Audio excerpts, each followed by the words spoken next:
David Antonelli, imaginons, vous êtes syrien, vous préférez une dictature laïque de type Bachar el-Assad ou bien un régime fondamentaliste comme ce qui est en train de se profiler là? C'est un petit peu ça le choix pour les Syriens malheureusement. Bien sûr, non, mais aucun des deux.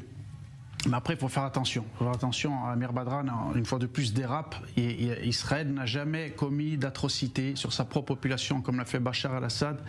Dieu nous en préserve. Et ni contre nos ennemis d'ailleurs. Donc ça a toujours été. Donc il faut arrêter de délirer comme le fait l'ayatollah. Et il faut rester. On peut se cacher les yeux, dire qu'on ne le voit pas. Non, non, il y a des faits. On peut se mentir, ça aussi.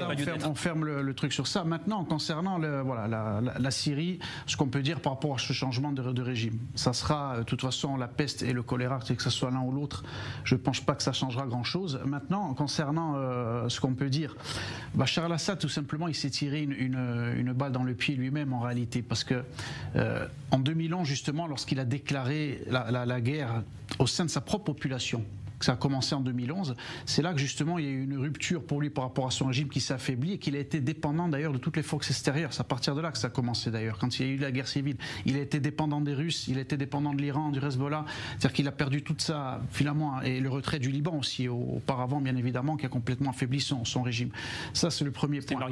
Donc finalement c'est par rapport à son idéologie, à sa folie de dictateur qu'il en est arrivé là, tout simplement. Donc alors juste un mot sur les réfugiés aussi. Par rapport à ça, c'est intéressant parce qu'il y a un article qui disait, je crois que c'était dans le Figaro, que tous les Syriens en France ont fêté la chute du régime de Bachar el-Assad. Mais ils ont dit on ne quittera pas la France. Donc c'est intéressant sur ce côté-là. C'est-à-dire que le cœur est en Syrie, mais on va dire entre guillemets le ventre reste en France. C'est-à-dire que les réfugiés préfèrent rester bien entendu en Europe parce que entre guillemets c'est la réalité. L'auberge est bonne, les aides sociales, le fait de pouvoir être soigné gratuitement, tout, de retourner en Syrie au nom du djihad, honnêtement. Inconnu. Voilà, alors justement, Yves